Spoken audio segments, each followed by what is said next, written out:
Tom Clark's 6M podcast is a Boink Studios production. And now, on with the show.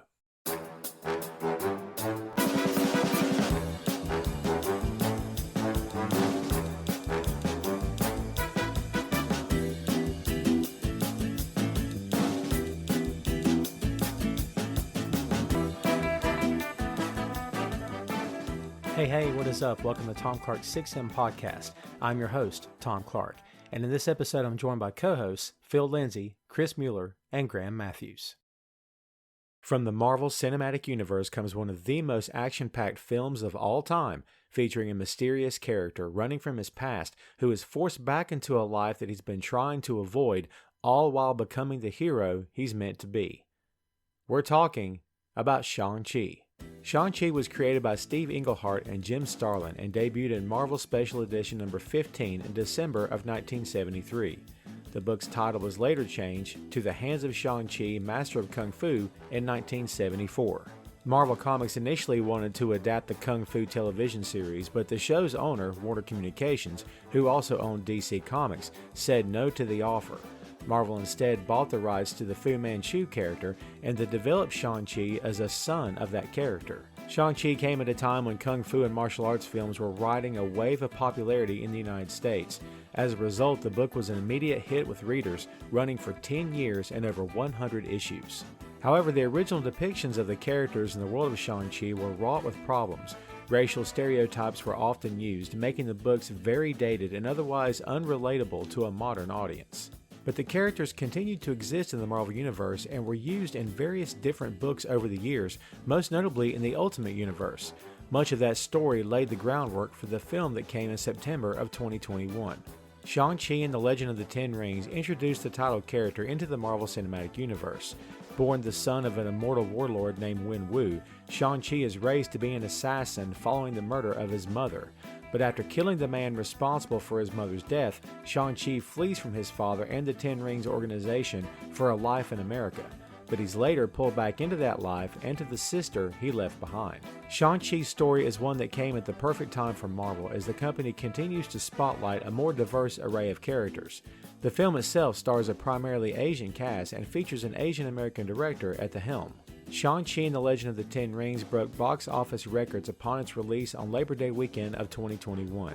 The film was well received by critics and fans alike, who praised the cast and the story as well. The movie not only introduces the Shaun Chi cast of characters into the MCU, it also establishes a foothold for that cast that will surely continue for many years to come. And that's the lowdown on Shaun Chi. We often hear about inclusion in this day and age, and with very good reason. It's 2021 as we do this episode here today. And, it's time. Things can be taken too far. People can go too nuts with it, going to the extreme, as it were. All these things are possibilities, and I think we've seen them. Some people choose their hill to die on, and it is what it is. But I do think that it's high time that inclusion is front and center, and that we take these things very seriously. Having said all that, we've seen inclusion in the Marvel Universe, maybe not to the degree that some folks would like it to be, and I get that. I totally get that, but I do think the MCU has taken steps in the right direction. I think that focusing on characters besides the typical white superheroes is absolutely the right thing to do. Not because we're trying to be trendy, but because there's good stories to be told here. These are fascinating characters, rich with history. Some of these characters going back 30, 40 plus years in the books. So a lot of great stories to pull from, a lot of continuity there. Shaun Chi is one of those characters, however, when you talk about inclusion, you try to take this stuff in 2021 and try to make it fit. Some of the stuff with the Shaun Chi characters maybe doesn't age too very well, and we'll get into that here today. But again, if we're talking about inclusion here, and Graham, I want to throw it to you right off the bat here. What's your take, just to overview on this film? Do you think that it does a good job of bringing Asian American culture into the forefront of the MCU? It seems like the effort is noble by everyone involved. Is it a hit for you? Oh yeah, absolutely on that front, 100%. Like you said, I think Marvel's done a good job of it, especially in the last couple of years. I mean, Black Panther being most probably the most prominent example a couple of years ago, but this being another great example, having just come out a couple of weeks ago, actually just last week when we saw it. But most definitely, like it's especially one of those characters too that for me, someone as I would probably call myself a casual Marvel fan, having not read the comics and stuff like that, as far as like the movies are concerned, not knowing much about the character going in. People might have certain expectations of the character, what they might portray him as. Obviously, you guys are going to have way more knowledge about this than I would as far as what the character was portrayed as in the comics. And I think also another couple of other things I've heard about the character as far as it was portrayed in this movie compared to the comics, it was actually done better in certain respects because some of those comics may have come out decades ago and obviously things have changed and they've toned certain things down for the better. So as far as inclusion goes, I think this movie did a great job of that on a lot of different fronts. And obviously it was very entertaining for a variety of reasons. But first and foremost, as far as that type of stuff go, I thought they really knocked it out of the park in more ways than one. Phil, did any of Shang-Chi strike you as maybe being a bit too on the nose? Do you think it was done in just the right amount? And I guess as a follow-up to that, do you think that this, for this corner of the Marvel Universe, do you think that this does, as Graham mentioned, Black Panther, does it do the same justice that Black Panther did? I thought it went a long way of actually having Asian characters and, having, both Western ideology and, ideology from across the pond as well, without, trying to hit you over the head with it. If anything, my only, gripe with the movie is that they try to stick it into some of the formulas that have worked for Marvel movies in the past, like some of the origin stuff of how they start the movie, and the stereotypical big battle at the end. Those are kind of the weaknesses of the movie, and they're not weaknesses in a way that hinder it, but they're noticeable. Yeah, I see that. I think we talked a little bit about that after the film that night as well over dinner. Um, Chris, what are your first impressions or overall view of how this film did, not only in terms of inclusion, but in terms of, as we said before, tying everything together for this corner of the MCU? I mean, as far as inclusion goes, I think this movie did a good job because it's obviously a primarily Asian cast. And they really got a good pedigree of actors with Tony Leung and Michelle Yeoh. Those are two actors who I've seen in multiple things and I've loved every time. So I really liked just the casting in general. I thought Aquafina was good because she wasn't as over the top as you'd expect her to be in a movie like this. Like she was there for a little bit of the comic relief, but after a little while, her character actually started to have her own little mini arc. So that was kind of nice. But like Phil said, this definitely followed a lot of the Marvel point A to point B to point C stuff. Like it really didn't tread a lot of new ground in that respect. And I also thought that the way they built up the 10 rings felt very reminiscent to the League of Shadows or the League of Assassins or whatever you want to call it from DC Comics. Like he basically was Ra's al Ghul. Like he's a guy who has this one thing that keeps him alive indefinitely, but it also is the thing that's sort of driving him nuts. Mm. Good Yep. So call. Good call. that was a very clear parallel to me that I was like, wow, I'm surprised they just got that blatant with it. But I don't think it detracted from my enjoyment of the movie. I'm a big kung fu movie fan, so this movie spoke to me because they did a great job with the fight scenes, really upping it from what we've seen in past Marvel stuff. Oh man, the first big battle on the bus is some of the coolest stuff.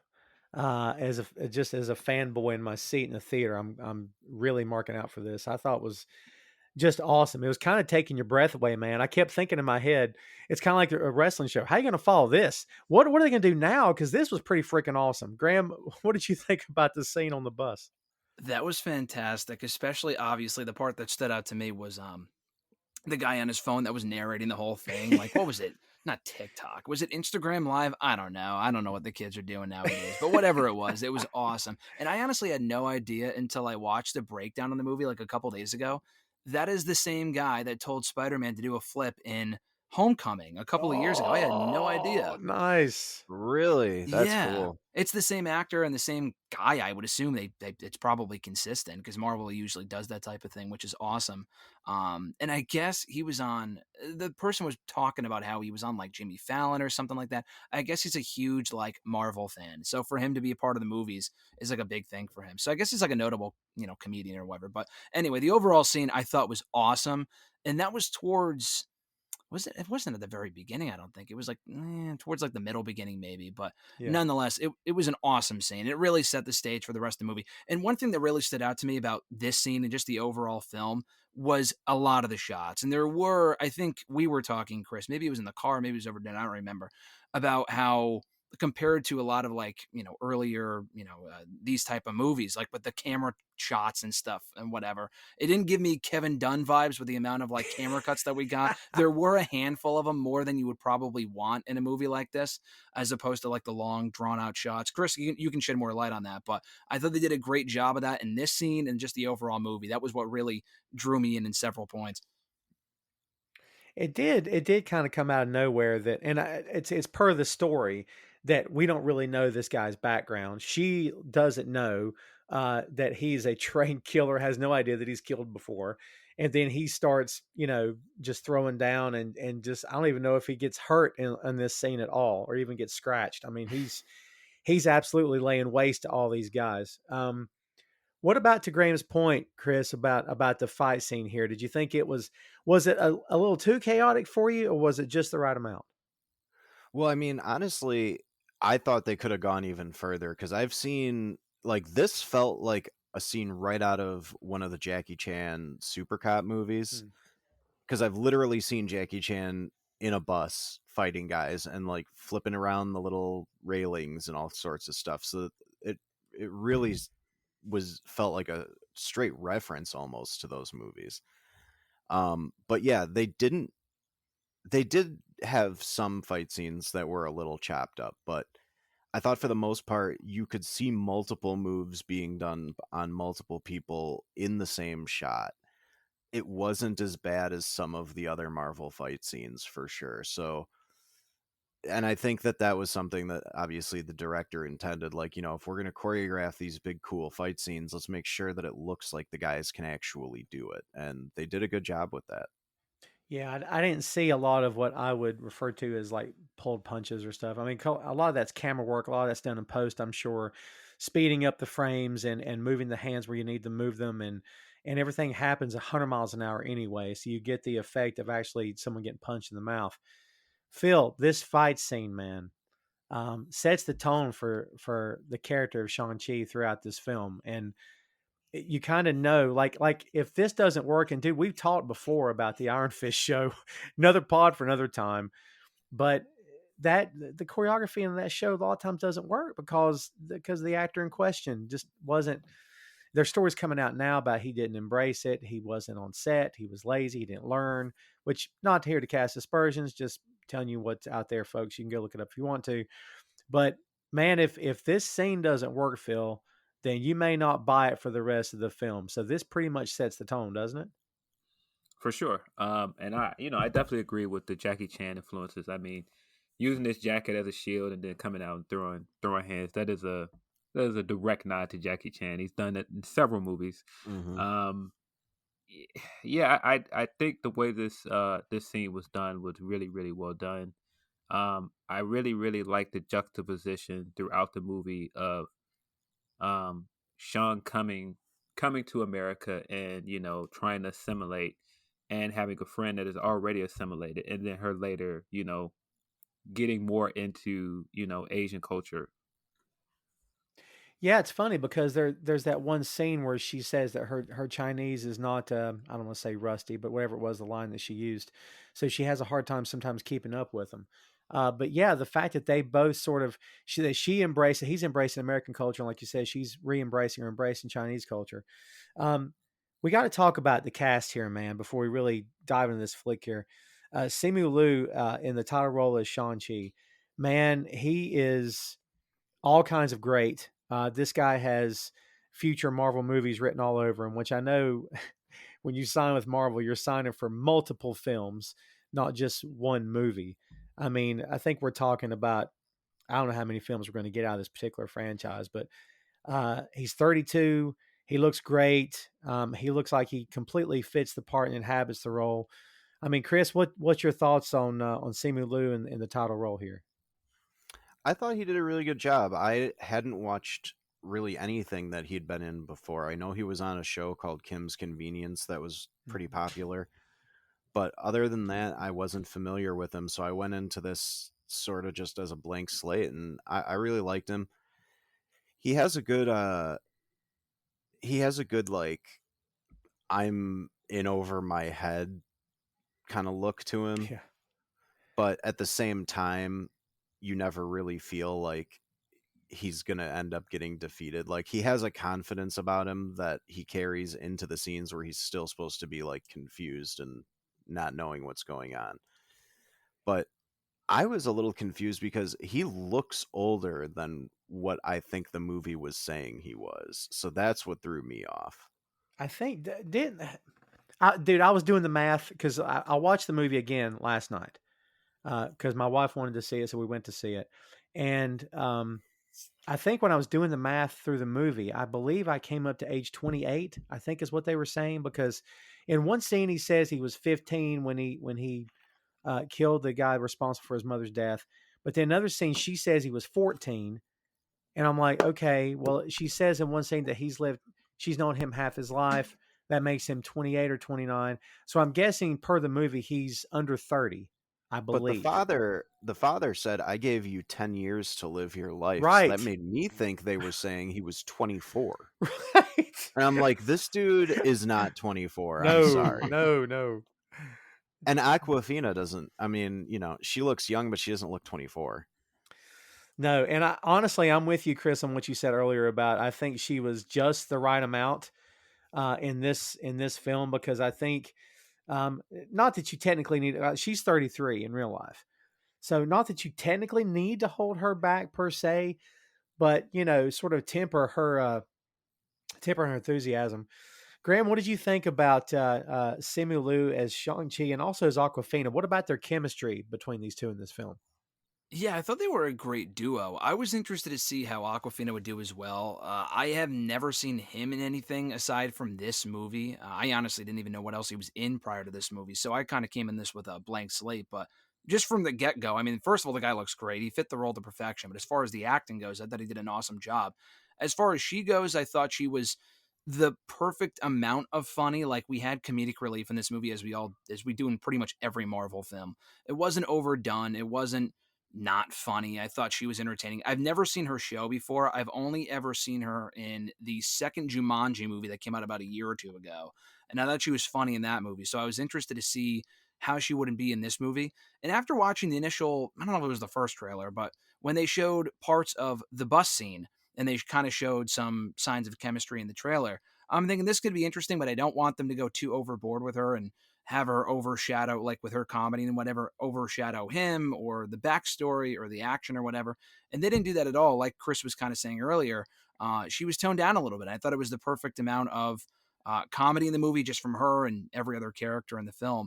But yeah, I thought they had good chemistry. And I also like the fact, and I've talked to Chris about this before when we've reviewed all the other Marvel movies, but I like the fact that in the end, it didn't predictably end in them like falling in love or something like that. Like, it was established from the get go. They were friends. They've always been friends. And I think it was the grandmother that made the mention, like, "Oh, when are you getting married?" And I thought I thought it would culminate in like, "Oh, they finally get married." Like, no, they just care about each other. That bond grows throughout the movie. By the end, they're really close, but they're not like falling in love and going on dates and stuff, which I feel like most of the Marvel movies, at least in phase one, maybe phase two as well, they always end with like the two of them getting together. So I'm very happy they avoided that trope. That made me very happy. I appreciated that. Phil, this is kind of a different relationship, as Graham just mentioned, for the MCU, because it's not Tony and Pepper, and it's not Peter and MJ. It's kind of different because they're just friends, but they've known each other forever, so they have that familiarity about them. Were you happy as well that they didn't go down the typical path at the end? They're hooking up.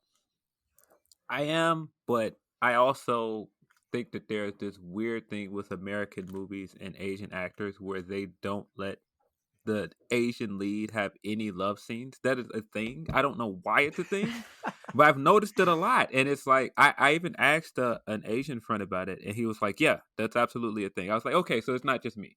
And I'm not saying that that was a thing here, but it's one of those things where it's like the first time I really noticed it was Romeo Must Die, the Jet Li and Aaliyah, and I Oh was like, yeah. did you notice in that entire scene, like they'll hug, they'll do all these other things, but they are never affectionate in any way other than that? Good call. It's weird. It's I don't know. It's a weird American thing. Like I don't know. So I do like that aspect of the movie that they did just stay friends. Um, but I almost kind of wonder, because they did so many other efforts to stay away from stereotypes in this movie. And I don't know if that was unintentional. I don't know. Well, because I remember back to we were talking about Jackie Chan in this episode. That was a thing for him that he wouldn't have, like, wouldn't kiss on screen, would never have a sex scene on camera or any of that stuff because there was fear of his female fans possibly committing suicide. Because, Wow. yeah, dude, because they were so infatuated with him that he made a conscious decision to not include that in any of his films, which is mind blowing because at one time he was the biggest thing in Asian cinema. He totally was. So, like, I doubt that's what we're looking at here. But now that you mention it, yeah, it is kind of a thing, dude. I didn't until you called attention. I don't even think I even realized it. I know that in big Hollywood productions that are done like code sponsored with Chinese studios, like Iron Man 3, for example, and all the Transformers, uh, Chinese censorship in the way romance is portrayed is very strict. Yeah. So the most you'll ever see possibly in those movies is like a kiss, and they'll imply that there's sex happening, but you won't see it the way you will here. Oh. But Phil's also right. Like, there is a weird thing about that in American cinema, and Romeo Must Die is actually a perfect example because some of the producers of that movie have talked about how they were specifically told to change the script so Jet Li and Aaliyah's characters weren't romantic interests because there was fear that an interracial romance between a black and an Asian lead wouldn't be accepted by the general public. And this is the 90s, like, not Yeah. that long ago. It's so ridiculous, but it's a very real thing that has been plaguing Hollywood for a very long time. Yeah, and it's heavily implied that they are romantic in this movie. I mean, the name of the movie is Romeo Must Die. The whole conflict of the movie is her choosing this guy, and it's almost like this West Side Story-esque thing. So, yeah, that doesn't make any sense. Yeah, it's very strange. So, Graham, let me hit you with this. Assuming there'll be a part two, and I think we're all fairly certain there's going to be. Do you pursue it further, and then are they hooking up in part two, or do you put this off as long as you can? Sort of a moonlighting kind of atmosphere here, where it's like, are they going to hook up? Are they not? Are they just going to argue? Are they just going to be friends? I mean, how long do you wait? I don't hate the idea of them hooking up. Kind of going off what Phil said, I wouldn't mind it. I like that. That is a funny observation. I never noticed that myself. But if they were to do it in part two in the second movie, I would totally be okay with that because it would make more sense. But I think my bigger issue is that they kind of rush these love stories. At least again from the first few Marvel movies, and most of them for the most part, they do it in like one movie. Whereas opposed to kind of spreading it out over the course of a couple films. Not that they've done that in every instance, but in most cases they kind of tend to. So I hope with this one, if they are going to get together, which would make sense. It's not like they hate each other. I mean, you could definitely explain it away by doing that, by continuing to develop that relationship. I would be totally fine with them doing it in the second movie. It is more a matter of, I assume before we get a second one that we'll see them in something else, whether that's an Avengers movie. I don't know if we would see them in Doctor Strange, because we obviously Wong's presence in this movie, which would be pretty cool. Yeah. That's very possible. So giving it more time to develop, and then ultimately, I mean, it's a cool circumstance where like you can give us that payoff, and I'd be happy with it because they're both great characters, and I would be fine if they went in that direction. over a longer period of time as opposed to just doing it at the end of this movie. But they did, and I would also be okay with that because they're very unique in their own way. They don't necessarily absolutely have to get together. But yeah, I assume it could happen in the second movie. It depends how far they go with the franchise. If they want to make more than just one, which I guess we won't know for a fact until after the second one comes out. But assuming this one did well, and I think it did, I'm not 100% sure off the top of my head. Yeah, I could totally see it happening in the second movie. Just more matter of when that comes out because it sounds like it's going to be a few years. Yeah, it sounds like we're going to have to wait a bit for that. Let's talk about Shaun Chi's sister, portrayed by Ming'er Zhang, which I hope I didn't just butcher that. Portrays Zhu Xiaoling, and the dynamics between these two, Graham, are intense because first off, she didn't even know, she meaning Aquafina's character didn't even know that he even had a sister, and then you get to see their background, and the two kids portraying them as or two actors portraying them as kids were fantastic, I thought, and that you just your heart goes out to both of them, especially her, because it's the old idea of the boys are going to train to fight and I have to stay back here, girls aren't allowed to do anything, Mm-hmm. all that subservient nonsense. But the dynamics between these two, and man, she can hold her own on screen just as well as he can. I mean, we're looking at another strong female lead in the MCU, and that's a very good thing here. Oh, I love that. Yeah, no, I love how it came full circle. I love how they kind of played in those exactly what you said, that subservient nonsense with like the girls have to stay back and it's all about the guys, blah, blah, blah. We get that quite a bit in this episode, but then they kind of give us the big payoff in the end that she is, spoiler alert, of course, she's the head of the 10 rings by the end of the movie. And there's a lot more, not only is she in charge of it all, but there's a lot more female warriors. I don't know if that would be the right word to use, but something along those lines. Like we see a lot more female presence by the end of the movie, which is cool.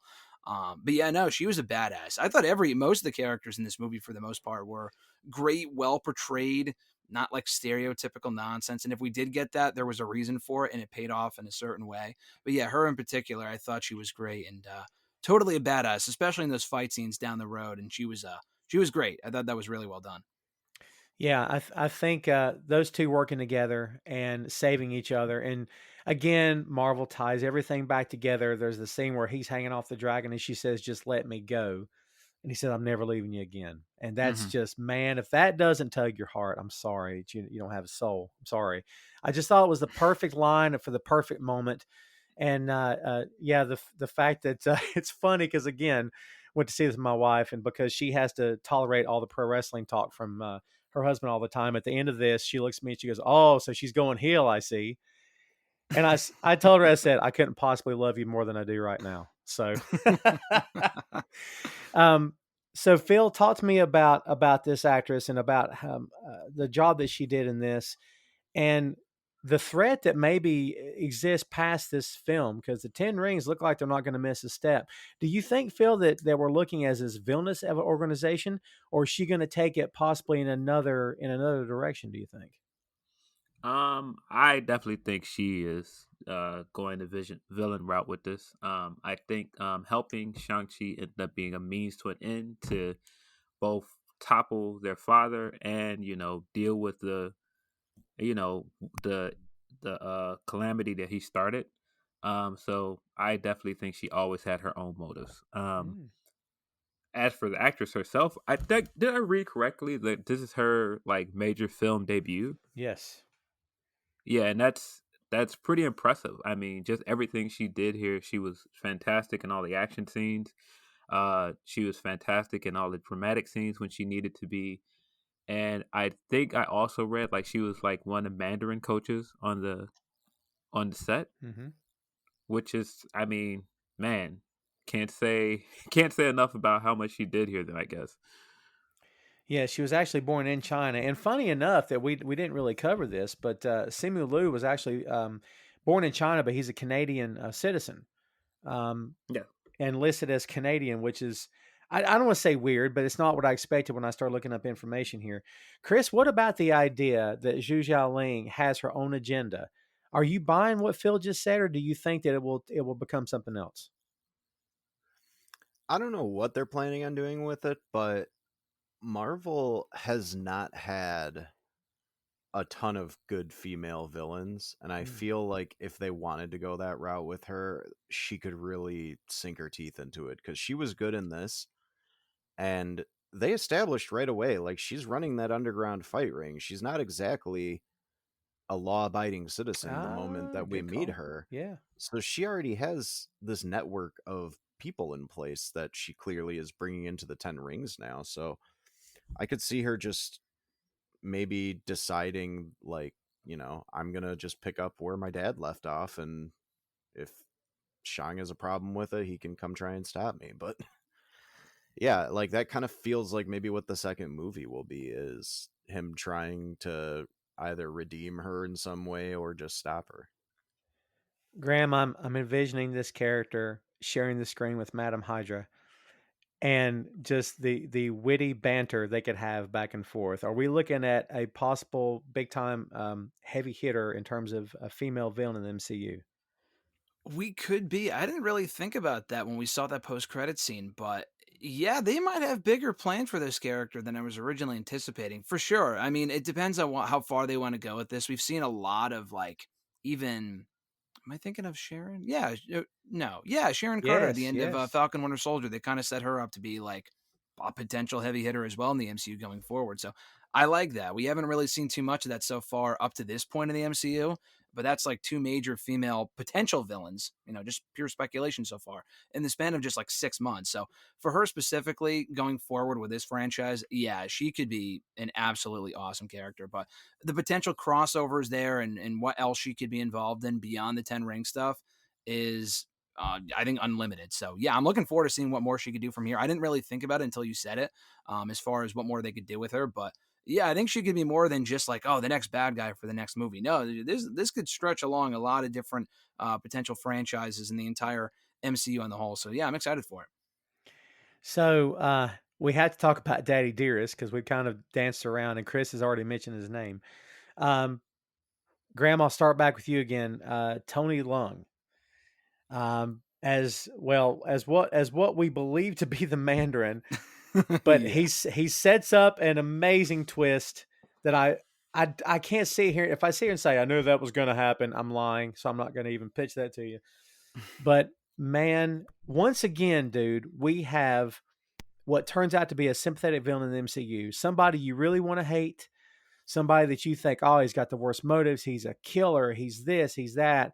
But then you see his heart, you see his kids, you see him with his kids, you see he just wants to save his wife, he's just trying to rescue her, and then he goes out on the right note. Dude, Marvel has done it again with this villain. What's your take on this guy? Oh, I thought this was really well done because especially since you kind of go back to Iron Man 3 and how they originally presented like the Mandarin and like just a typical heel figure or whatever. But then you kind of flash forward to this movie. Obviously that wasn't him. But like you flash forward to this movie and his motives and whatever. And it's so interesting. Like even Shang-Chi is at fault in a certain way because he kind of ran away from his family. He wanted to establish his own identity as opposed to maybe not embracing it, but like he had his issues of his own. But like the dad and what he did here, I thought he was such a great villain because he kind of, like you said, the twist you don't really see coming, and he embraces his kids for a little while before turning his backs on them. And before that, you kind of have this evil image of him in your mind as to what he could potentially be like after all the stories that we hear. But it's interesting because he kind of goes down this dark path with the Ten Rings because he's only just trying to avenge his, dead wife. So his motives aren't exactly wrong, but the way he's going about it and the fact that he's neglecting his kids in the process is what makes him a quote unquote bad guy or a villain or whatever. So it's super interesting. And we kind of get that full circle moment with him at the end. I thought that was well done. And I was telling my girlfriend, who also saw the movie with us on Saturday, she didn't really feel any sympathy for the character getting killed off. And I understand that, but I think it was more about the relationship that he had developed with his kids and kind of making up for lost time over the course of the movie, and kind of how that developed. And I mean, the guy he wasn't about to kill his own dad, but I don't know, just the way that whole story developed and the way that his character passed on to the end and was killed off and he kind of had to sacrifice himself, I thought was well done. So he was a great villain. We don't get this typically with a lot of the Marvel movies, I feel like a common criticism of the MCU movies is that the villains aren't well defined and don't have a great backstory. They're just evil for the sake of being evil. But yeah, I don't know where I would put him on that list of like all time great Marvel villains, because he's a villain, but like I don't know. It's a weird thing. I don't know if I would exactly put him in the same category as everyone else. But I thought the way they developed his character over the course of the movie, they gave you that a great backstory and that sympathy for his character towards the end. I thought was really well done. But yeah, I thought they did a great job with his character too. So, Phil, going off what Graham just said, what's your take on this character? This is Zhu Wenwu, who's, again, we could call him the Mandarin if we want to, but he's the guy that's the leader of the Ten Rings, of course, the heavy of the film. Did he get salvation in his death? Was he redeemed, or was it just too little, too late? I think this was kind of a way for him to make up for his mistake, because he released the big I don't remember what the monster is that he released at the end. It was his fault that it got released. Um, so it was kind of like sort of his redemption.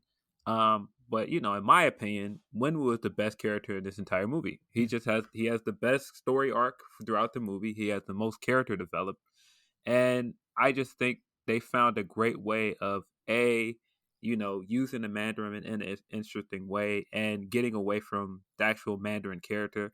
Because I'm sorry, I know everybody keeps saying we want the Mandarin. The Mandarin as a character sucks. He does. He's a yellow pale trope. Nobody needs to see him. And if you're gonna do, the father for Shang-Chi, Shang-Chi's father is another stereotype. His name is literally Fu Manchu.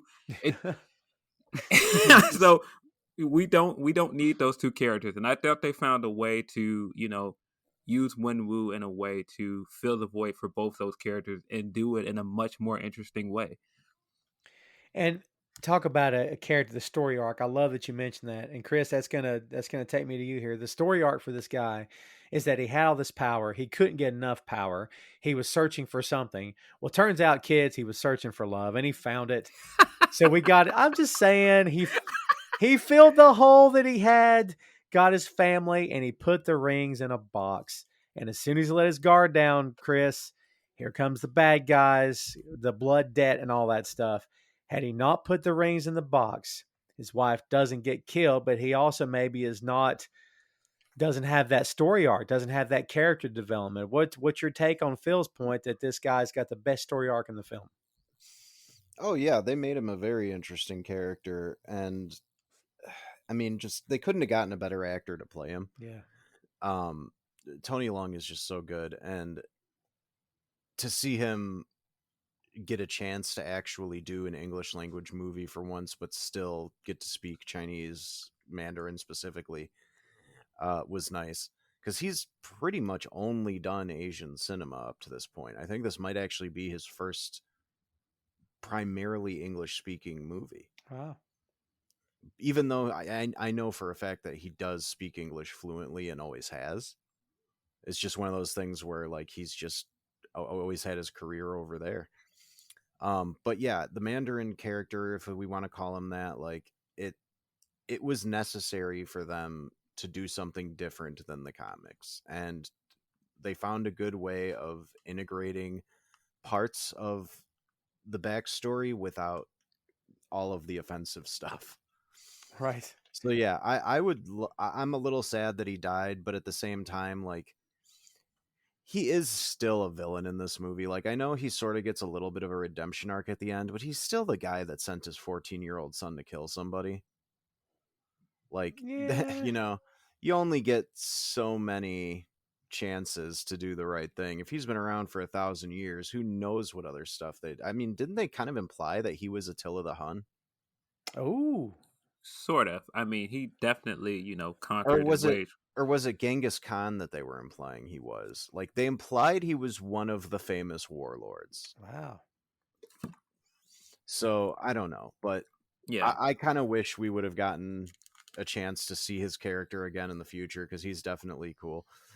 If you like him in this movie, I would highly recommend going and watching The Grand Master, which I believe is probably on Netflix right now, where he plays Ip Man, who was Bruce Lee's original trainer. Oh, nice. And then he's also in a pair of movies called Red Cliff, which takes place during the Three Kingdoms period of China, and he plays a character named Zhou Yu, who anyone who played the Dynasty Warriors video games is familiar with these characters. He's just been in a lot of great stuff. He's one of those people that, like, he was in Hero with Jet Li, like, just a huge filmography of great things that people can go check out with this Did guy. you, speaking of Hero, did you notice the, kind of the reference to Hero with all the arrows flew at him at the beginning and he stopped them with the rings?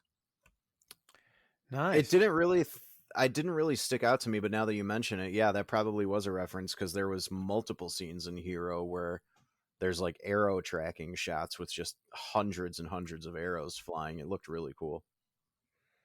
Yeah, I'm here for this guy for sure. And dude, Chris, you're right, man. It does make me want to check out the rest of his work. And I know I've seen him in things before, but it's a matter of or seen still photos or seen clips or whatnot. But man, he does bring an air of I've lived a life to this film, especially when juxtaposed among his kids who feel like they haven't lived much of a life because they're so young compared to him. But man, he feels seasoned. He feels like a seasoned veteran to me.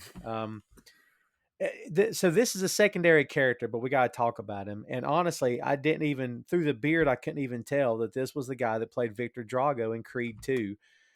For whatever reason, I just couldn't put two and two together. Jeez, I didn't know that. Yeah, Florian Montanau. There it is, maybe. Also goes by the name Big Nasty. There you go, kids. He's a German-Romanian actor, model, and I'm just gonna let that hang for a second. Model and a wrestling journalist. Yeah. Oh, there you go. Don't get Phil started here. Good Lord. No. I'm just playing. And former heavyweight boxer, so he's the real deal. Graham, when I think Razor Fist, I also think Taser Face. Is this I think he's the Taser Face of this film, dude. I think so. Yeah, that part at the end where he was like, "Why would we help you?" Blah blah blah, and then like this whole thing, and he's like, "All right, we'll help you." Yeah. Like it reminded me of God, from the first Avengers movie, like with the cops, like, "Why should we listen to you?" And when he was with Captain America, and then like, "All right, yeah, we're gonna do whatever it is." So, but yeah, no, I thought he was a good character. So he looks like, honestly, I'm watching the movie and I'm like, is this guy a professional wrestler? Because he looks like he would be in WWE or something. I'm like, I've never seen this guy before. Who the hell is he? Yeah. But you said he was a bodybuilder or something, Tom? Yeah, actor, model, and former heavyweight boxer. Okay, boxer. Okay, so that was what it was. I'm thinking like, this guy should be like, if Vince saw this movie, well, don't even get him started. This guy would be signed in 10 seconds. But that he did a good job. I thought for his role, he was very good. And in that aforementioned scene where he was like, why do I care about having an alliance with you guys? I thought he was dead. I thought he was the first guy. I thought to myself, yep, he's the first, major member of that team that's going to be killed off with the 10 rings. And then he survived, and we see him at the end of the movie. So making the full-fledged face turn, as we say. But I thought he was a good addition to the cast. Phil, I don't know what he drives, but the fact that he's got Razor Fist like graffitied on his car, and it looks like a soccer mom's car. I don't even know what make and model this car is, but it's not like a killer BMW. It's not like a huge Humvee. It's just kind of a car. Did we expect him to be a little bit more comic relief, or is it playing the deadpan? Is that the right thing for this character, you think? I think it's the right thing for this character because, I mean, there's only so much you can do with a character that's name is literally Razor Fist. And, like, you're not going to be able to completely take this seriously. When I saw that car, I immediately thought, like, this is, like, his car that he uses to moonlight in, like, Tokyo Drift. Ah, nice. I like that, actually. I'll buy that. Tom Clark's 6M podcast is sponsored in part by Radius Law Group. Every day, Radius helps individuals, families, small businesses, and nonprofit organizations throughout North Carolina, Florida, and Pennsylvania resolve their legal issues by providing effective legal counsel in the areas of estate planning, as well as elder law and Medicaid. Radius Law holds the radical belief that working with a lawyer can indeed be enjoyable. So give them a call at 1-800-519-5667 for more information and tell them that Tom Clark's 6M podcast sent you. Chris, I actually pictured this guy sharing the screen with Hemsworth as Thor, which I kind of really want to see those two share the screen now. What do you think about Razor Fist? He was just a good secondary villain. Every movie kind of needs that main henchman to the villain, and he filled that role well. I had no idea that this was the guy from Creed 2. That really surprises me actually, because he doesn't look the same. But oddly enough, you mentioned BMW. That car he was driving was a BMW. It's like a concept car that they loaned them for the movie. Nice. I actually saw like a whole thing on that the week we went and saw the movie. But wow. Yeah, that was hilarious when they steal that and you just see the huge graffiti over the side. I immediately thought Fast and Furious too, Phil. Like that, you just don't see that kind of graphic work on a vehicle anymore. But then again, like that's still, the car culture stuff is still big in Asia, so that probably is more true to life over there. Yeah, for sure. It did seem to fit, absolutely fit. Even though, again, to me, it didn't look like something that a big burly, henchman would be driving. But how does he navigate that thing? And it can't be stick shift because the right hand is a razor, unless if he's driving on the other side of the car, well, not he's good. That's right, he's left-handed. And then Was it a left-hand drive vehicle? I don't remember what side the wheel was on. It is, yeah. Mm. Right hand. Yeah, the steering wheel's on the opposite. Maybe more than a blade can come out of that thing. Maybe it's like a Swiss Army arm. Yes. And he's got like a little hand that can pop out. Like, remember how Dustin Hoffman had different attachments for his hook thing and Hook? Maybe it's like that. Yeah, the chalk. Yeah, the chalk.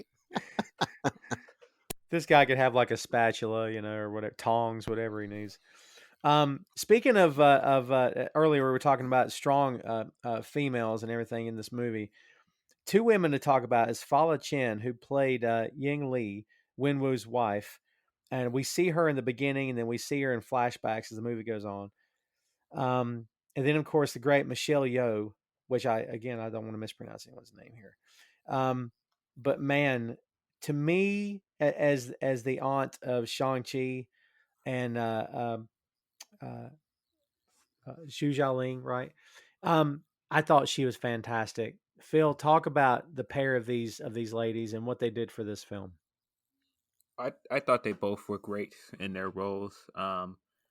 Particularly Shang-Chi's mother. I thought she was great in like the quieter moments. I thought she was fantastic in the choreographed stuff with Wenwu. I thought they were great. I mean, I think having actors and actresses from other Asian movies gave this movie some of the gravitas that it needed.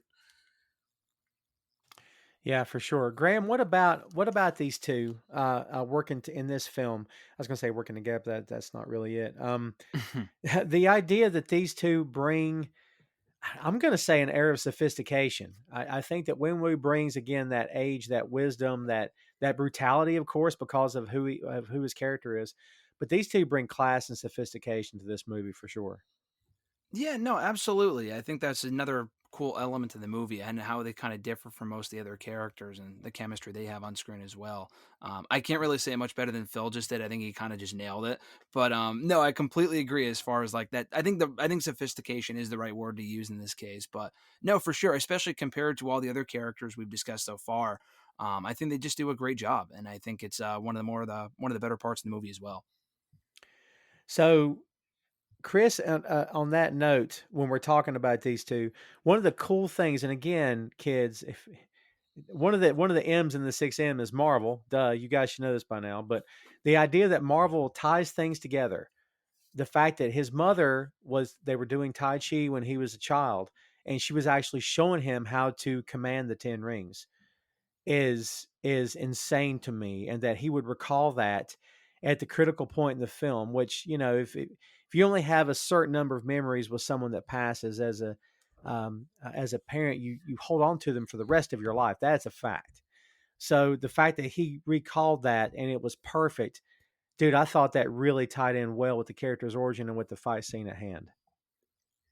Yeah, I thought she was a great character. I was a little upset that we didn't get to see this like epic fight scene. Like I didn't want to see her die, but like we don't see how awesome she is other than that one scene where she's kind of owning Wenwu's character.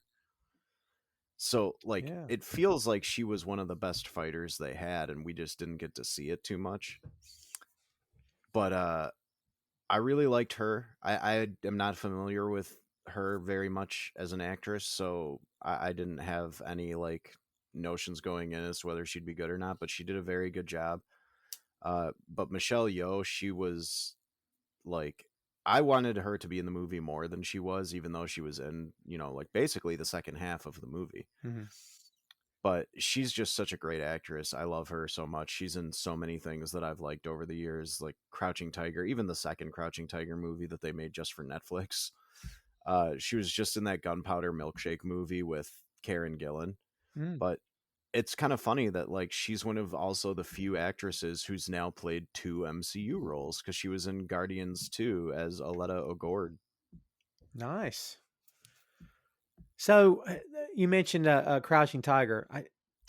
It's just so fitting that she's in this film, and when the talks first began about doing this, I would hope that someone pretty high up, whether it's Kevin Feige or whoever, said we've got to get you guys. We have to get her for this because I don't know. I think she brings an air of respectability to this as well, and she's got that pedigree in the Crouching Tiger movies, as Chris said. I mean, Phil, it's not the same movie without her, is it? I don't think it is. Like you said earlier, I think it adds a level of sophistication, and I think it adds a, kind of a nod to people that are familiar with those kind of movies and Asian culture.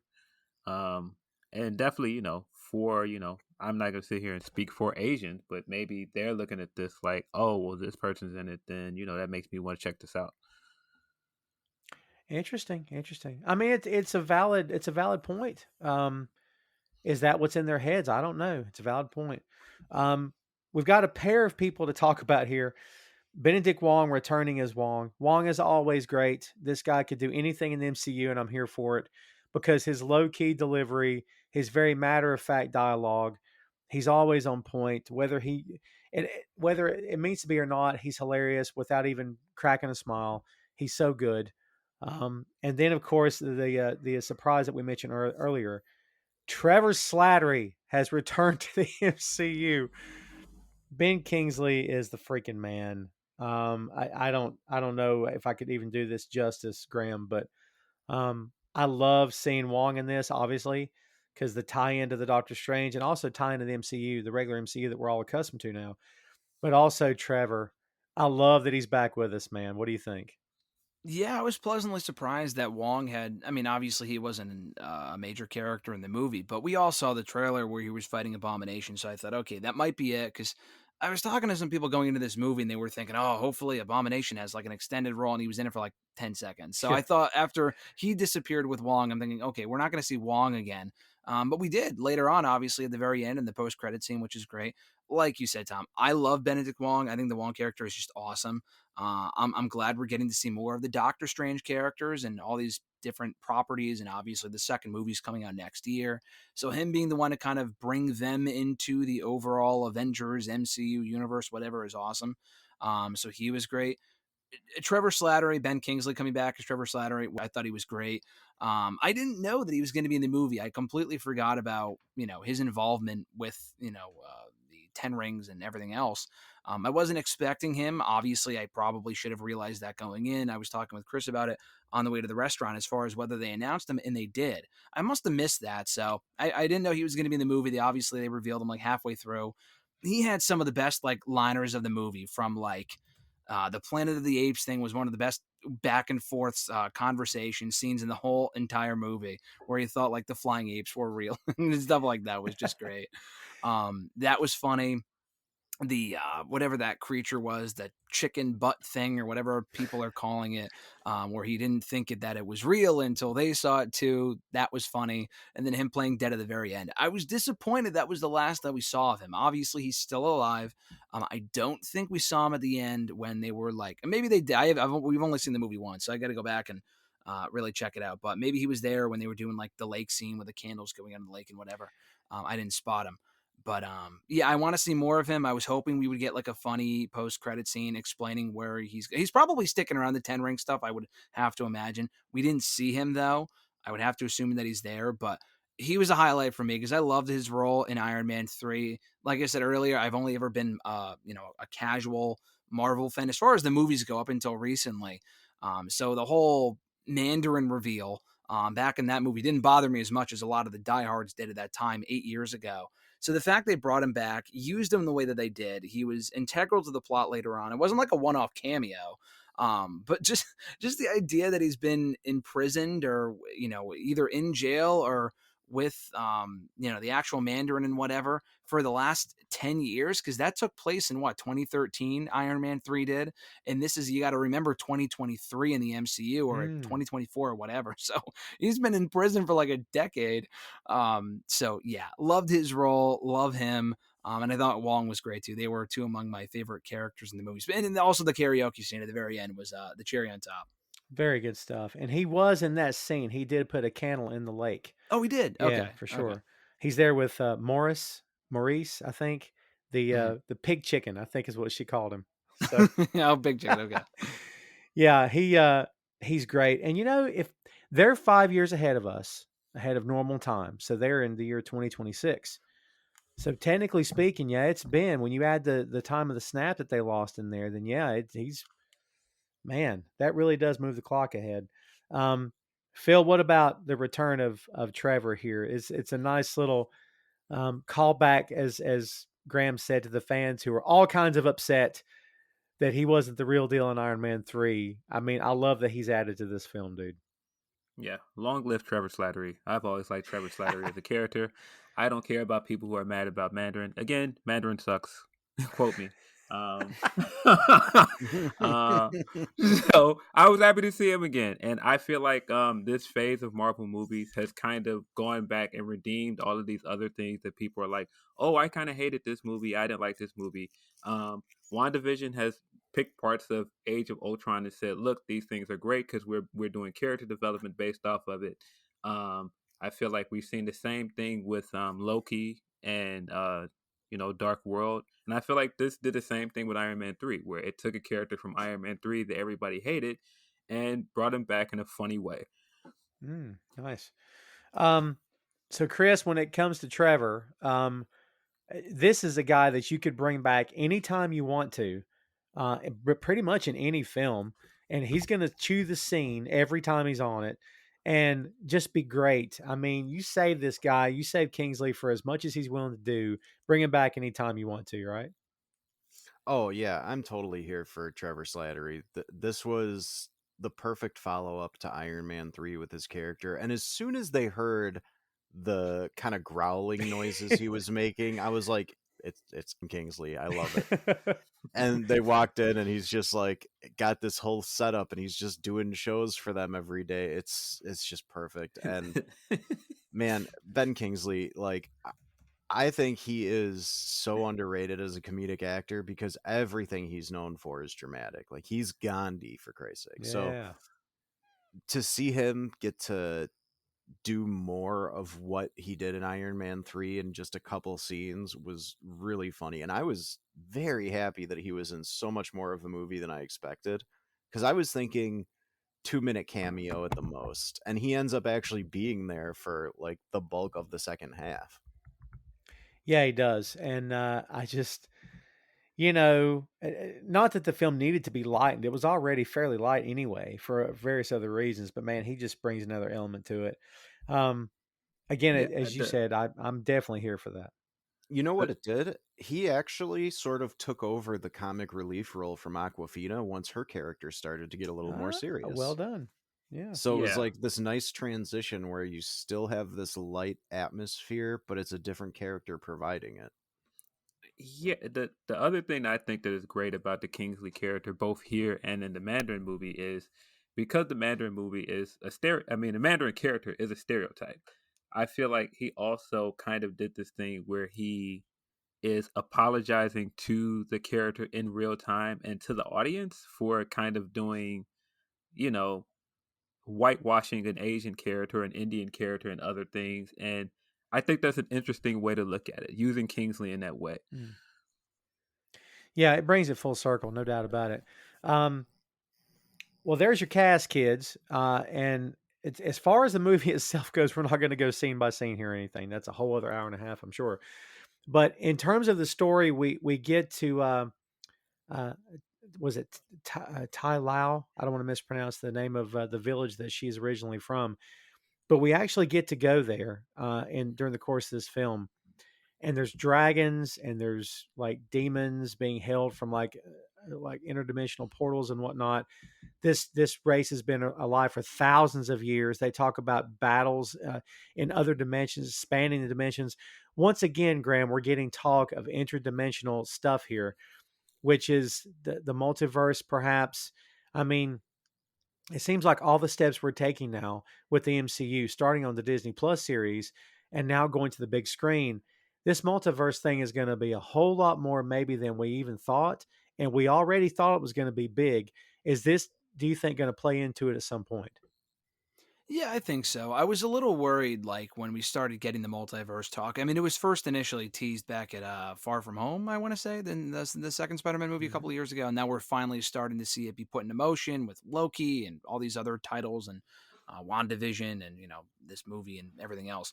I was worried it would get a little complicated and it would I mean, we're obviously going to follow it. If you've seen all the movies and the shows, it's easy to follow. If you I mean, I want people to enjoy this movie and where it's going with like the multiverse stuff that aren't familiar and haven't seen every other Avengers movie. Like, I don't want them to be confused, so they can start here and then go back and watch the other stuff. I think they've done a good enough job of simplifying it, making it easy to follow. And I mean, if you don't follow a lot of the Avengers stuff, then Endgame is probably pretty confusing as far as like the timeline stuff goes. But even for someone like me that isn't hardcore about like the comics and stuff and doesn't know all about that, I think they've done a good enough job of making it easy to follow, incorporating all these different characters and movie into this multiverse. Obviously, we're going to see it with Doctor Strange, Multiverse of Madness. It's in the title. We know that Far From Home is almost guaranteed, or I'm sorry, No Way Home is almost guaranteed. It's going to be playing into that as well. I don't know if every movie they do has to play into this multiverse thing going forward. This one, you did, and I think they did it in a right way where, again, it was not too complicated, and going forward, we're going to be getting more of that with the whole post-credit scene and everything. But yeah, I'm it's like every Marvel property, everything ties together. I think they do a great job of doing that, tying everything together, making you want to see what's going to come next. But yeah, as far as the multiverse stuff is concerned, I thought they did a good job of that and tying everything together and not making it too confusing for people that may not watch every episode of every Disney Plus show they've done so far. So that's where this is going. I'm cool with it. I need to see more of these, Shang-Chi characters in other movies because I think seeing more of them beyond just the sequel, obviously, I think that'd be a great thing. So, Chris, to Graham's point, the fact is they probably will tie it in. If they chose not to tie it in and just kept this sort of on an island to itself, they could revisit this particular thing anytime they wanted to, and it wouldn't necessarily be connected to a multiverse. It's still interdimensional, whatever, but maybe it's not plugged into the grand scheme of things. But what do you think, Chris? Is this better as a standalone, or should it connect for the sake of the MCU as a whole? Well, I mean, I think they did connect it to the MCU just by the inclusion of some of the other characters. But as far as the whole multiverse stuff, it sort of felt like the monster. I don't think they were saying it was coming from an alternate universe, maybe more like a parallel dimension, which Yeah. is technically different in physics. We don't need to get into all that, but um yeah, I think it's one of those movies that like it works well on its own, but if you are a fan of the MCU, it's just a nice addition that fits well with everything. Like they actually integrated certain parts of the MCU really well without making it too much of the movie. Like the way he explained what happened with the Mandarin in Iron Man 3, like was just sort of, oh, this is this random thing that happened to me. Like it's part of his life, but they didn't make it into a huge deal because it didn't need to be the focus. So yeah, I do think that this movie it does feel like part of the MCU to me. Correct me if I'm wrong. I turned to Chris at one point during this movie, and it looked like there was a Black Widow in one of those cages because she had both of the batons on her back, and she was wearing all black. And I was like, is that a widow that's there? Yes. Oh, was it? Okay. I didn't know if it was like just some random girl. I don't think they were implying it was Scarlett's character though, right? No, I'm assuming it was one of the widows that escaped at the end. Jade Zhu Okay. from Black Widow is a Black Widow named Helen. Oh, it's actually a same actress who was in both? Yep. Yes. That's awesome. And correct me if I'm wrong. I thought Feige was saying that particular Black Widow, we were going to see her again. I wonder if this is what he meant, or maybe she'll actually appear in the Hawkeye show with Yelena or Ooh, something. I like that. Yeah. Phil, does this have to be standalone? I mean, not have to be. All right. So upon viewing it again, as to Chris's point, you're watching this thing in the theater. Yes, you know it's Marvel. Yes, Wong is there. Yes, they're referencing the snap. Yes, they're talking about stuff. But the fact is, this is bringing. I go back to what I initially said here. It's bringing another corner of the MCU into the MCU, a corner that we weren't familiar with a whole different set of characters, a whole different set of problems, a whole different set of villains, of circumstances, of continuity. That's a good thing for the MCU. So I think the addition of that into this is great. I mean, it doesn't necessarily have to be standalone, but the fact that it brings different elements in the MCU is a very good thing, isn't it? Yes. I don't think it needs to be standalone, but I think there's enough here if you don't watch all the Marvel movies to enjoy it on its own. Right, right. In other words, you don't have to go watch every single film. No, I feel like there's enough exposition here to explain the things that are here in the movie, but like I think something like that Black Widow cameo, people that haven't seen Black Widow, for example, might have missed that, but it's not integral to the movie where it feels like, oh, I missed that, so it hurts it. Right, right. This movie's. I mean, it's big. It's important. Obviously, to again, as we started off this episode today with inclusion, the idea of the Asian culture and the Asian actors and actresses, and also an Asian director. We gotta mention that today too, because again, that's very important. They want to keep this thing as authentic as they can with the unique perspective. And Phil, you and I have talked on the 6M before. Yes, a white director can direct a black cast. Yes, a black man can direct a white cast. It's not that it can't be done, kids, but if you're looking for a certain story from a certain perspective, sometimes you want to go the route of, again, the idea of inclusion, the idea of who better to tell this story. I don't know. Without fumbling through my words here, it's the right move, isn't it? I mean, all this feels like 100% the right move, especially after what happened with Iron Fist. Again, another pod for another time. Maybe we'll tackle it one of these days. But this really feels like that they've done justice to a character that was long since forgotten, and maybe for a lot of good reasons, but brought him back to the forefront in a big bad way. I thought this film did a great job. Phil, what's your overall take of this thing so far, man? Like, you think it did a great job in terms of bringing this character to life, and is he a valuable addition to the MCU at this point? I absolutely think so. I think that bringing in an Asian lead was long overdue, and seeing how well the movie did. Like I thought I read somewhere that this origin movie did better than several of the other ones, including Captain America, and I think that's great. I think that means that they should do more Asian leads. I don't think they should stop here. And I definitely think having an Asian director and having so many Asian creators involved in the making of this thing helped. I don't think you get certain things like the breakfast scene. I don't think that that's something that someone who doesn't understand Asian culture could do. Very true. Very true. Phil, to your point, according to whatever credence we lend to numbers that we find online, kids, the budget for this movie was 150 to 200 million, a guesstimate around about, and so far it's made 157 million. So if it makes its budget back, especially during the pandemic era, that's pretty darn good. So anything that makes above and beyond that is going to be gravy.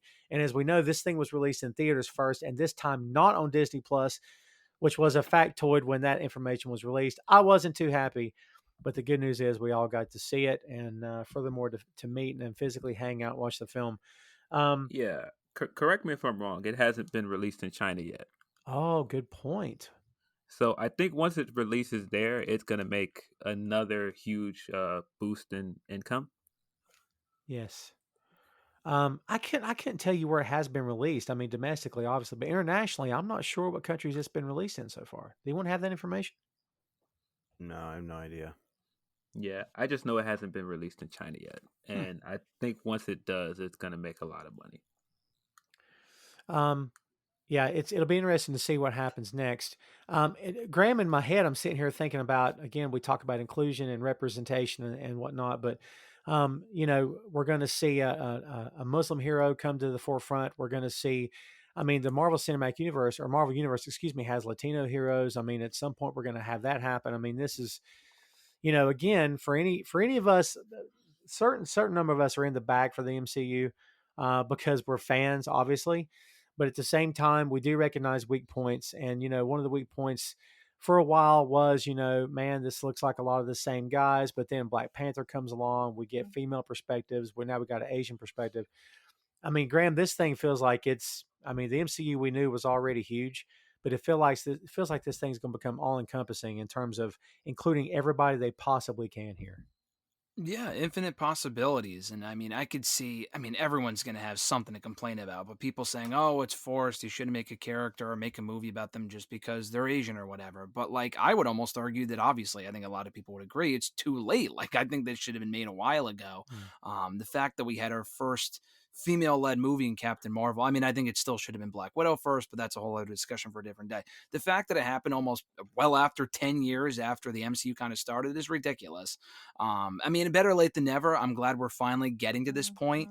And like you said, we got Moon Knight coming up. We have this. We have more movies. They're making a Captain Marvel 2, among many other shows and stuff like that. And it doesn't feel forced, at least to me, in the slightest. And it's all welcome stuff. They've gone about it the right way. They've had the right people directing these movies. So I think it's only going to get better in time as far as as far as what they cover and who they include and stuff like that. So this was another great step in that direction to kind of go full circle their conversation.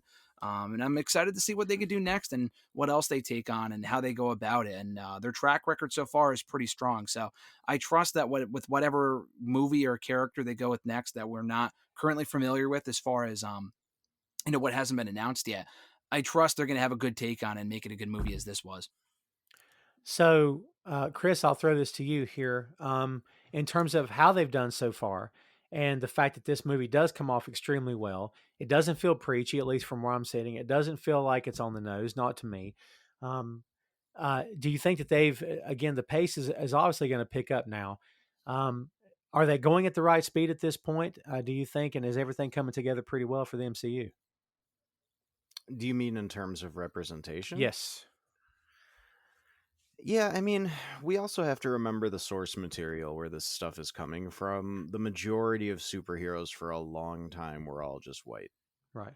So most of the characters that people are attached to from decades ago are going to be that way. Now, we're starting to see changes in the right direction. We have Blade coming up, we have Miss Marvel coming up. Obviously, in WandaVision, Teyana Paris's character was very integral and a great part of that show. So we are starting to see a lot more, and I think this movie did go a long way towards introducing some interesting Asian characters who could come back in the future. Personally, I'd also love to see Colleen Wing brought back. She's the most redeeming thing in Iron Fist. Yes. So I would love to see her and Misty Knight do something in a movie or a TV show together. Just get them back. But yeah, I think the Marvel movies are finally starting to reflect our society a little bit more. It might not be where it should be yet, but it unfortunately these things take time. Yeah, and I think we've all given props to MCU where they deserve it, and then at other times, sort of pointed out, hey, they could have done this better, could have done that better, what have you. But personally, again, from where I'm coming from, but again, this is the perspective of a white guy, and just to be upfront, do you see what I'm saying? From where I'm sitting, it feels like they're going fairly well with it. But we'll see. We'll see what the masses think. I think what matters here is the overall opinion of this thing moving forward. Which again, this movie's gotten exceptionally great reviews so far, and the fans seem to be happy with it. Which at the end of the day it makes all the difference in the world. And let's not forget that the second lead, who eventually became the main lead of Agents of S.H.I.E.L.D., is an Asian woman. Good point. Chloe Bennett is technically Chloe Wong.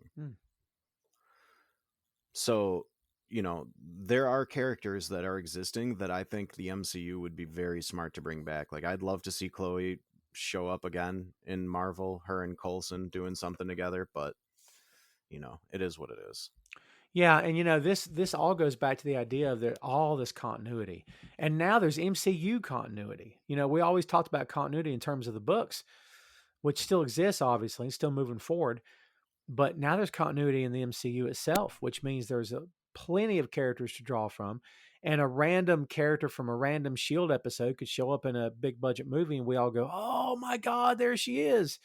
Which would make perfect sense because they've got so much to draw from. I mean, Graham, it feels like that the well is deep and rich here with actors and actresses that they could bring on board for whatever project they want. Because, dude, you guys might can tell me this. I only know of a couple of people who kind of turn their nose up at the MCU stuff, but for the most part, these guys love playing in this sandbox. I mean, it seems to me like everybody's always on board for whatever cameo, whatever appearance. I mean, money talks, obviously, but they all seem to be enjoying themselves and enjoying each other's company as they work here. I mean, Graham, that's a great thing for this company as well. Oh, absolutely. Especially for us as fans too. Like it creates a lot of exciting possibilities for who could be playing who in future movies and shows and stuff like that. Phil, Chris, and I've discussed this before, and we've pretty much discussed how like literally everyone is going to end up in a Marvel property at some point, a movie or a show, whether it be a cameo or an extended role.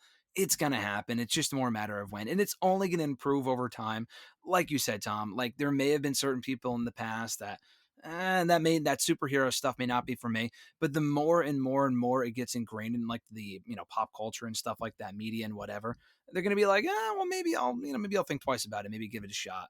And I haven't heard for the most part a lot of bad experiences from people that played the roles and don't want to go back to doing them. Obviously, there's a lot of not a lot, but there's certain examples of that.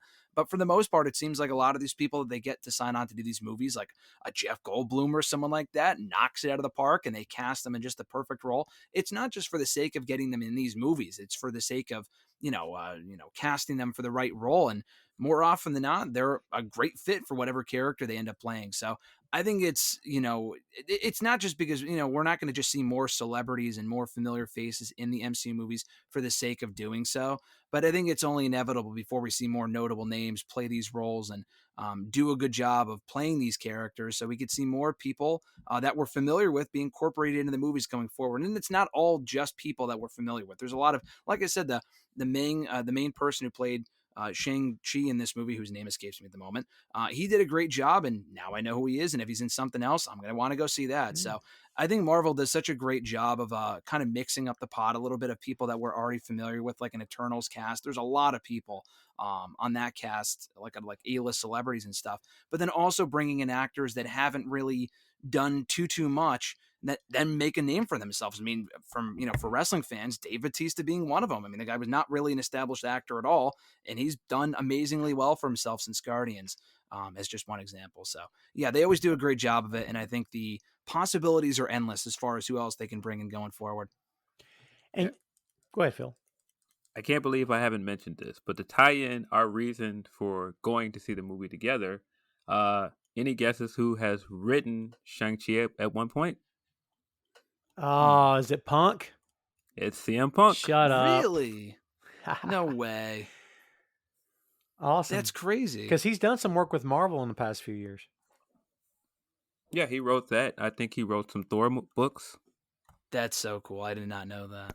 He did a Drax thing for sure. I knew that. Yeah, that one I knew of. Yeah, that's good stuff. That's awesome. I think he actually wrote the first Shang-Chi book in like 17 years or something like that. He was the first one to write a solo book for him. Well, hopefully he sees the movie and he likes it. And the fact that it came out the weekend that he returned to the ring is even more fitting. Absolutely. It's funny, Phil, because before you mentioned that, I was thinking here about going to the theater to see this film and the previews we got beforehand. We got Steven Spielberg remaking West Side Story, and correct me if I'm wrong, but I think Spielberg's one of the guys who's turned his nose up at the MCU. We've got a Sopranos prequel because that's what we need in 2021. And I'm sitting here looking at these trailers, thinking, I'm here to see an all Asian cast directed by an Asian American about an Asian superhero in the MCU. You can't get a whole lot more original than this. And I just saw trailers of retreads. So people can throw whatever the crap they want to throw at the MCU. But if you want to talk about storytelling, original in terms of here's something you've never seen before, the MCU is delivering that. While other studios, we just saw the newest trailer for The Matrix. No disrespect to The Matrix, folks. It could be amazing. But I'm thinking, another Matrix film? Okay, cool, I guess. Meanwhile, the MCU is here's a hero you've never heard of. Here's the Eternals. Here's Shang-Chi. I mean, it kind of feels like, again, the well that they're pulling from, all these years of continuity they're pulling from, they could do this for 30 years and still be bringing things to you that people have never seen before. Oh, I agree. I did chuckle to myself when that West Side Story trailer started, and then it comes up Steven Spielberg. I was like, Well, I think Tom, I think I even whispered this to you because when the trailer first started, I was like, is this a gritty Sharks and Jets? Right. And then like all of a sudden everything starts coming together. I'm like, oh no. Oh Yeah. man. I also thought Kenny Omega snapping his finger while coming out of God. Perfect. Yeah. I don't know. My opinion is wholly biased because I've told this story. Graham, you may have never heard this little mini rant before, but Phil and Chris have both heard it. I spent a lot of years as a comic fan growing up with nothing to watch. We got the original Superman, we got the 1989 Batman, but Marvel had a whole bunch of nothing for years. And then we finally You didn't watch the Spider-Man TV show that was on? Brother, I loved the Spider-Man TV show when it was on. I was a kid, and it's all we had. Not the cartoon. Not the cartoon. The live action Spider-Man in America. Starring Nicholas Hammond. Yes, sir, I watched it all the time. You know who fucking played him. You better believe I know it. It's all we had. Nicholas Hammond with his 8 pounds of hair, and I'm supposed to believe that he got all that under that mask. Sure, no problem.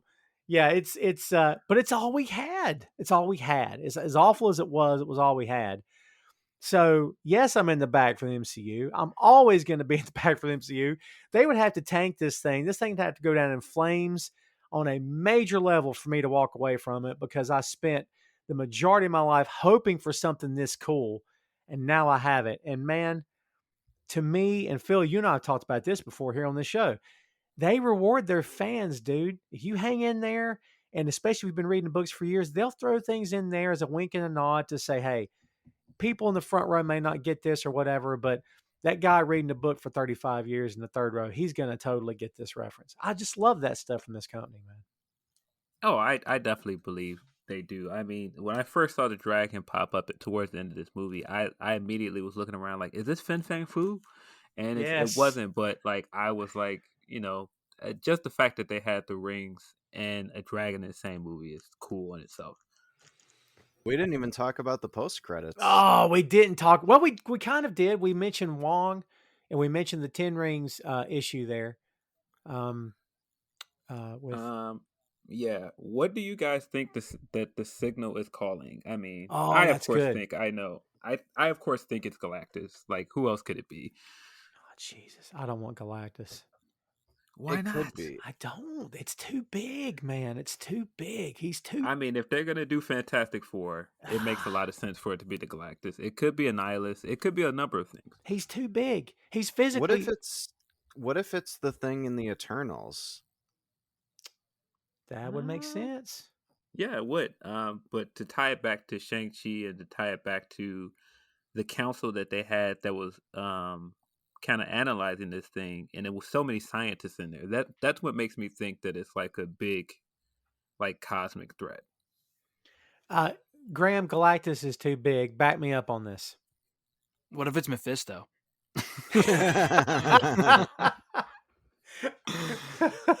Yeah, I'm not sure what it's supposed to be. I saw that post-credit scene. I'm like, what is going on here? Obviously, they're hinting towards something. I don't even know what it's supposed to be in. Like, is this something for Doctor Strange 2? Is this for the second film? Is this for another Avengers movie, which isn't coming anytime soon? I have no idea, but like I said earlier, I trust the process with Marvel. They usually knock it out of the park. Like you just said, Tom, they reward their audience. So whatever it's supposed to be, I have no educated guesses. It could be Galactus. That's definitely a possibility. No one name really came to my head off the top of my head. So I'm very intrigued to see what they do with it. I'm sure it's going to be hopefully a worthy reveal. I love that Banner showed up and Marvel showed up, and Banner said, what's the last line he gives him? Welcome to the circus. I love that. Also, Banner's back to just being Banner. Yes. So that also begs the question of like when this movie takes place, because I had seen some people talking about the fact that he's back to being Banner. Is this right after Endgame? Like we know it takes place after Endgame with what they established in the beginning of the movie, but like I don't know if this makes a difference or not. But Captain Marvel's hair has been grown out, so how much further is this from Endgame? Is this like a couple of years? Is it like 5 years? You said earlier, Tom, that it could be 2026 if we're 5 years ahead here. I was thinking like 2024, maybe. I don't know. They don't really establish that. We might be at a point with the movies where it doesn't matter what year it is. They might have just blown that up with the way that the 5-year blip kind of messed things up. They might not even be kind of focusing on that anymore. I'm not even really sure, but I am curious about that whole thing. And Chris, I think I mentioned to you the fact that Banner's arm is in a sling, and you reminded me about the She-Hulk series. They're probably going to tie it into that. Mm-hmm. Yeah. That's what I was thinking too. I'm thinking the She-Hulk series, it'll be interesting if they go the same route, how she got her powers, which is just a blood transfusion from Bruce. But now that he's not the Hulk, I wonder if they're making it so he can transform at will, or is the Hulk just gone now? And they're going to try to transition that character over to Tatiana Maslany. I mean, he could always transform at will. He could transform at will all the way in the first Avengers movie. Well, right, but I'm saying like he had done all these experiments to combine the two, and now if he's just back to Banner, did he get rid of the Hulk completely is what I'm curious about. Because there are arcs in the comics where he tries and he thinks he's successful, but it doesn't work. Yeah. So I'm wondering if like maybe this is their way of getting around all the CGI it would take to transform him into the Hulk for all his scenes in She-Hulk. But we're also going to get Abomination, who, by the way, did him and Wong fix that fight? They absolutely fixed that Yes. fight. Oh, man, that's great. We're there for CM Punk weekend. CM Punk wrote Shang-Chi comic, and the two guys fixed the fight in the film. You couldn't get more poetic than that. So he told him to pull his punches next time. Yes. Yes, like we practiced or like we talked about. Yeah, that's funny. Kind of looks like they might be trying to make it so Abomination's not just a straight villain, because, I mean, he was just a military dude in that movie who it seemed like was driven a little crazy by the serum, so maybe he's not, like, such a bad guy. Well, he's in She-Hulk, right? He's going to be, yeah. Yeah, so maybe both Banner and Abomination are going to play some sort of a role in that explains their roles in this movie. And he's more comics accurate, finally, thank God. Yeah, I just wonder if we're ever going to get Red Hulk, because they can only get William Hurt for so long before he's like, all right, guys, I'm going to do something else. How old is William Hurt? He's up there. I was going to say, he looked pretty old in Black Widows. I think the timer's on that one. Yeah, I think so too. I just love the idea of Banner coming in and asks Wong a question, and Abomination is like sitting there eating cereal, and he looks and sees him and like flips over the table and tries to fight him like the chicken and Peter Griffin. Oh my God, that would be great. That's great. Yeah, maybe that's what'll trigger him in the She-Hulk series to turn back into the Hulk, is just seeing Tim Roth.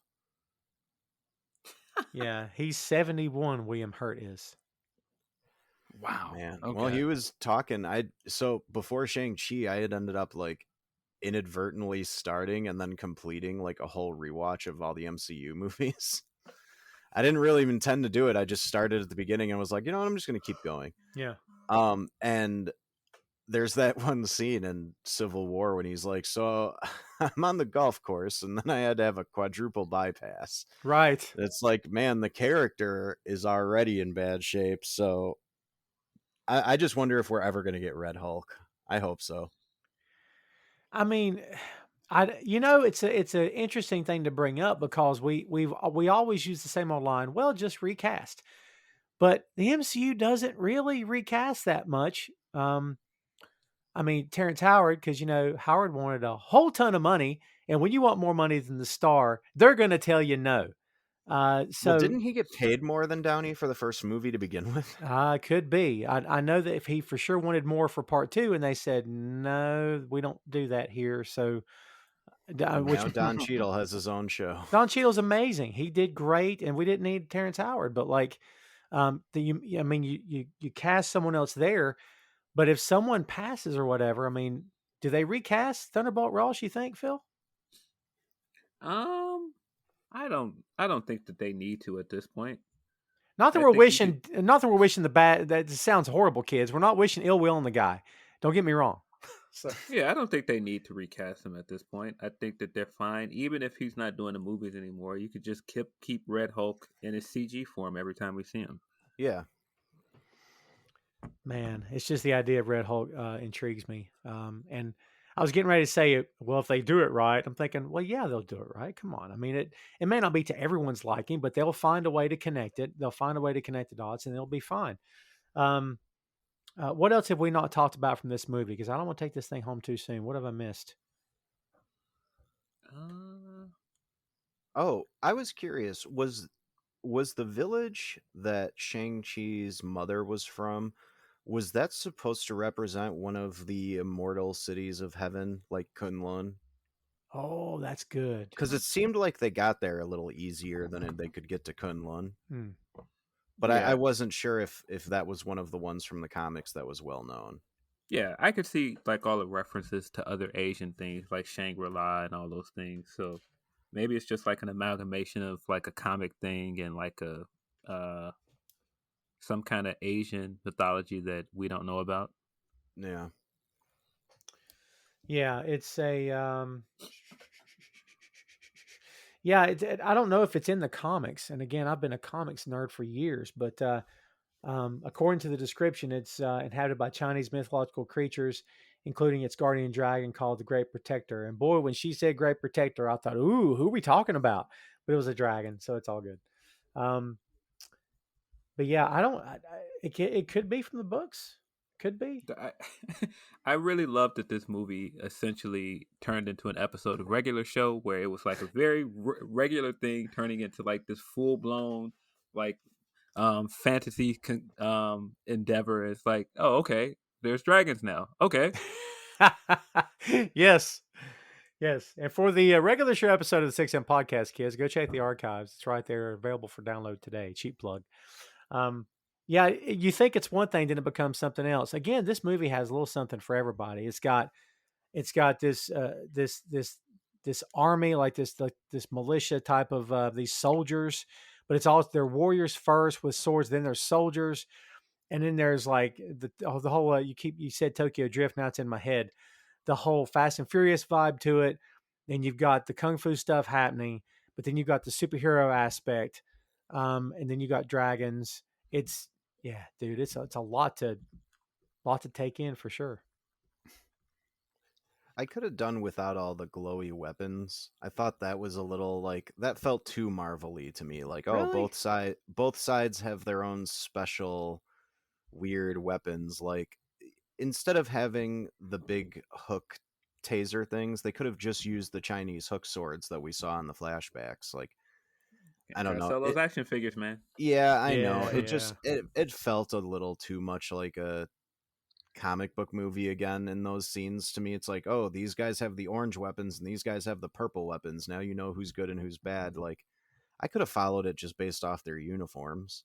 So I found it I don't know. interesting how the rings were like that blue color on Wen Wu, but when they went to Shaun Chi, they turned that orange, Yeah. as if the energy the person gives off affects the rings themselves. I also think that it was smart of them to go away from the just their 10 rings that go on your fingers and make them more of those practice rings, because those are a real thing in martial arts. They're used to strengthen your fist when you punch.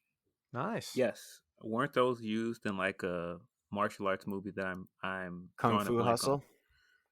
Yeah, but I feel like they've been seen in another Marvel in like a martial arts movie. I just cannot. I'm drawing a blank. I mean, the most prominent thing I can think of is Kung Fu Hustle, which is also great because one of the characters, the landlord from that movie, was the crime boss who comes to kill Shang-Chi's mother. Ah, Wow. Yeah. Kung Fu Hustle is a great movie, everybody. Go see it, please. It is amazingly funny. Yeah, I mean, I can't give the composer of this movie enough credit because all the scenes where Mandarin like becomes menacing and the music changes, like when he walks into the restaurant and just starts beating the snot out of those guys, the music shift is so good and it makes you like it makes him look even more scary. Yeah. interesting. Yeah, well done. You know, we're talking about Asian American actors and action guys. Jet Li and Jackie Chan. How soon before we see these guys in the MCU? Jet Li Um, never. No? I don't think we're seeing Jet Li. I think he's basically retired from movie making. Ah, Yeah. He is essentially a monk now, so he's not doing it. I think Jackie Chan is more likely, but boy, the truck they would have to drive to his house for that one. oh, Yeah, he's trying to become a member of the Chinese Communist Party right now. ugh. And also, I don't want to get too deep into the weeds, but the relationship that he has with his gay daughter probably doesn't make Marvel want to go after him right away because he is not the most supportive of his daughter. Ah, You man. talking about Jackie? Yeah. Oh, Yeah, well, there's a yikes. whole mess there with homosexuality in China is still a very taboo thing. And I mean, they just released a thing in China being like, "Oh, you're no longer allowed to have effeminate men shown on television." Okay. It's a whole weird thing. So I don't think we'll see either of them. I think we're more likely to see Donnie Yen, Yeah, I can and agree with that. I wouldn't be surprised. I know he's not Chinese, but I would not be surprised if Tony Jaa showed up at some point as well. Interesting. Again, at the size of the sandbox, and that everybody wants to play in now. Yeah. Plus, there's that one guy. Oh, man, I wish I could think of his name. He was in the Raid movies, and then he also had a show on Netflix. Really incredible stuntman and martial artist. I wish I could think of his name off the top of my head right now. He could probably show up someday because he speaks fluent English too. Like he would be perfect for it. He was just in Snake Eyes as well, actually. Yeah, I know the face, but I don't know the guy's name. Yeah. I'm looking it up right now. It's gonna bother me. Uh, Iko Uwais. Okay. Yeah, he could easily show up at some point. And also I don't remember his name either, but the guy from Mortal Kombat who played like the old Scorpion, I could see him showing up in the sequel to this as kind of like an important character because he sort of has that same gravitas that Tony Leung brings to his performances. Yeah. Yeah, there's a lot of characters we said before, a lot of history of characters to play with, stuff that they can do with this film moving forward. I think, I mean, obviously they've just started off with these characters on the big screen. A lot more stories to tell. I'm hopeful that we get a new Avengers film one day, and I'll end it on this. That Oh, if we get a new Avengers film, Phil, then Shang-Chi's part of this team, isn't he? oh, we're definitely getting another Avengers movie eventually.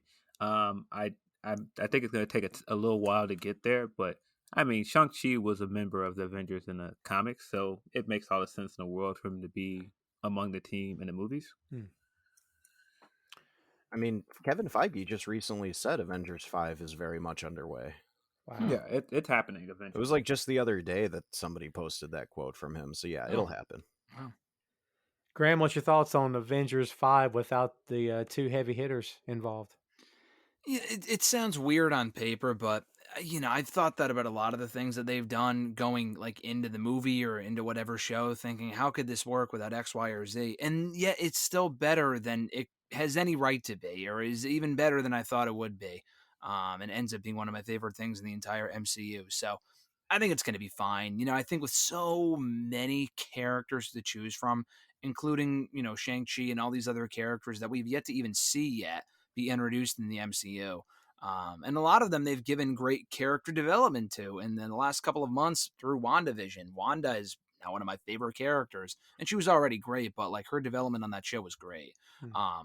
Falcon 2 was awesome. Now the new Captain America, that whole thing was great.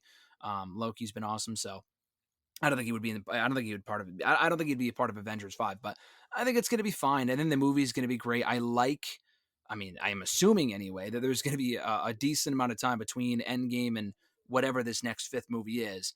I'm assuming if they're saying it's underway, that they're just kind of coming up with a game plan for what it is, and it's not like starting to film anytime soon. I'm not even sure if they've thought that far ahead yet, but give it enough time for everything to kind of sink in, for phase 4 to settle in, and I think it's going to be great regardless of what direction they go in. I maintain that Endgame is one of the best movies they've made. It's my favorite.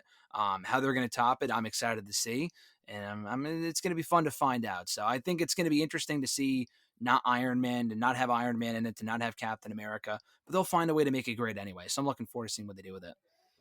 Yeah, same here. Same here. Um, well, we think that's it for Shang-Chi. We could probably stay here all day and just keep talking about our favorite parts of it because I think the movie does a lot of good for what it needs to do good for, and then also the best part of all, it's entertaining. It's fun to watch, and it brings a new character or another character to the MCU, gives you a whole other set of characters to get invested in. So, Graham, on that note, I will get your final word on Shang-Chi. Oh, thoroughly enjoyed it. I'm so glad we made the trip to go see this movie. We were starting to talk about it a couple of weeks ago, and I was going to see the movie anyway. There's a lot of people that I know that are like not in the same boat as me because I'm going to go see a Marvel. If it has Marvel in the title, I'm going to watch it. I'm going to go see it. It doesn't matter what it is. Hmm. Like I know a decent amount of people that didn't go see Black Widow because it wasn't like essential to the MCU. I don't give a crap. I'm going to see whatever it is, and I've enjoyed. There hasn't been a movie yet that I thought was downright atrocious. Like, and I've made this comparison before. It's like the NXT Takeover specials, or now the AEW pay-per-views, or whatever you want to call it. I have yet to see a truly bad installment in the MCU, regardless of where it falls in the timeline or who's in it or what it has to do with. This was no exception. I heard rumors, weeks ago from early reviews and stuff that this was going to be good, and I got my hopes up, and it did not disappoint. I thoroughly enjoyed it. I definitely think that required viewing is such a weird term to use. Like, oh, is it going to matter anything long term? I think so. Like, he's going to be involved in more stuff going forward. I think he's going to be a pretty major character. And also, it's a very good movie. So I would definitely implore people to go check it out. I thoroughly enjoyed it. And I love going to see it with you guys over All In Weekend. That worked out perfectly. So, yeah, 2 thumbs up for Shang-Chi from me. Chris, what do you got, brother? I Same thing. I really liked this movie. I mean, we talked about how it definitely followed the Marvel origin story formula, but I think it did a great job with it. And anyone who likes the Marvel stuff, I think should go see this because I do believe that the Shang-Chi character will be important going forward, at least to one or two other movies. So, yeah, I was very happy with the way this turned out, and I hope it encourages people to go seek out some of the other work of these actors because Michelle Yeoh specifically, there's so much in her filmography that's amazing. I'm so glad that at 59 years old, her career is still like growing. It's good stuff. Phil, what you got for me? I definitely think this is probably the most important Marvel movie in some time, and just the precedent that it sets. Hopefully we get more Asian leads in superhero movies.